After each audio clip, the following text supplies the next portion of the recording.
भाव से सुनेंगे तो आह्लाद प्राप्त हो जाएगा और आपको विश्वास हो जाएगा कि मुझे भगवत प्राप्ति हो जाएगी। श्रीपाद कहते हैं, हम धन्य मानते हैं उनको जिनको श्री जी की सेवा प्राप्त हो गई। ये सबसे बड़ी बात है।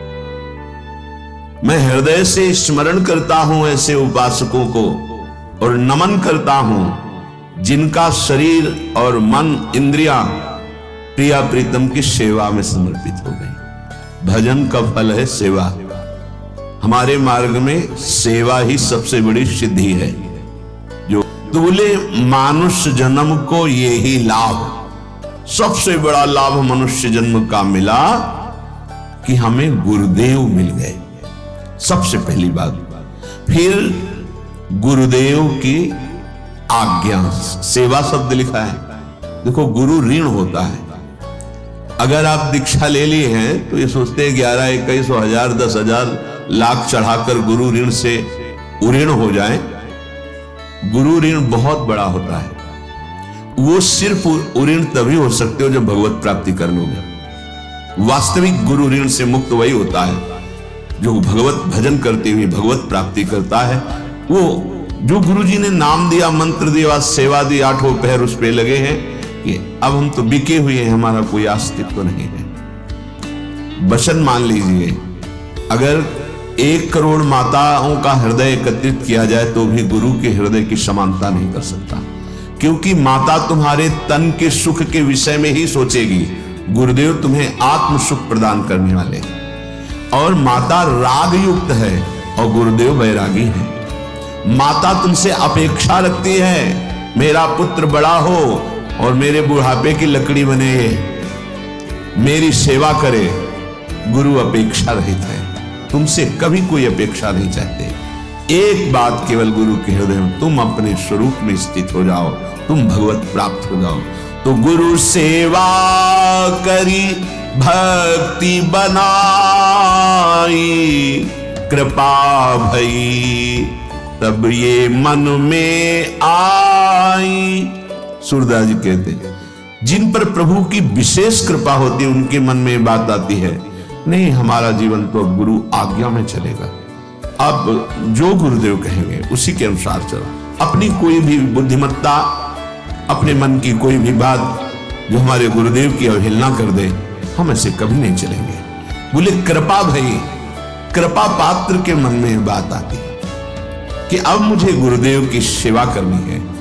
क्या सेवा? गुरुदेव की सेवा, आराध्य देव की आसक्ति। अंदर की बात समझ लीजिए। आराध्य देव का नाम जप करना, आराध्य देव की सेवा में रहना, आराध्य देव में लगना, ये गुरु की सेवा है। अगर आप गुरु के चरण दबा रहे हैं, आप वस्त्र धो रहे हैं और आप आराध्य देव का भजन नहीं कर रहे, ध्यान रखना, गुरुदेव की आज्ञा के अनुसार नहीं चल रहे, तो ये सेवा सुकृत हो जाएगी, भगवत प्राप्ति कराने वाली नहीं बनेगी। बिल्कुल सत्य विषय समझ लीजिए।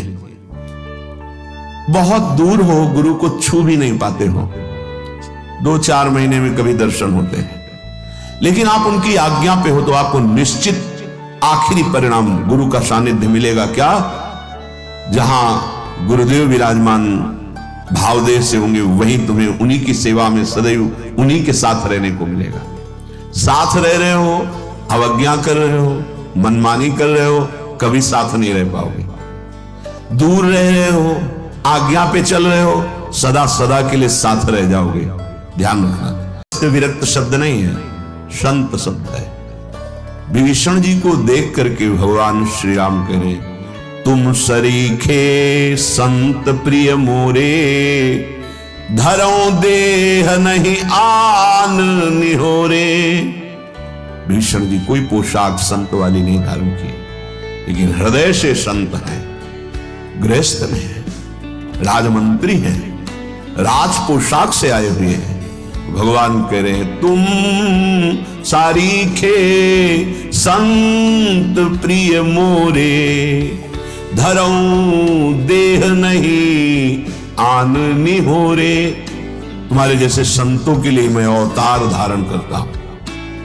यहां चाहे गृहस्थ हो या विरक्त, यहां वो संत है जो गुरुदेव का वर्ण करके, जो उनकी आज्ञा के अनुसार चलता है और इसी मानव देह से प्रगट सेवा करता है। यहां भाव देह से मानसी सेवा परिणाम है, यहां आज्ञा कर रहे इसी देह से। यही देह सो सुमिरो देवा, देहधारी करिए सब सेवा। क्या अब सेवा पद्धति का वर्णन कर रहे हैं, उसके फल का वर्णन कर रहे हैं। प्रातः काल जब उठे सबसे पहले गुरुदेव को प्रणाम करें। यहीं से हमारी दिनचर्या है और यहीं से परमार्थ प्रारंभ हुआ है। पहले मनुष्य जन्म का लाभ गुरुदेव की शरणागति। प्रातः काल जो ही आंख खुली तो सबसे पहले गुरु चरणों में प्रणाम।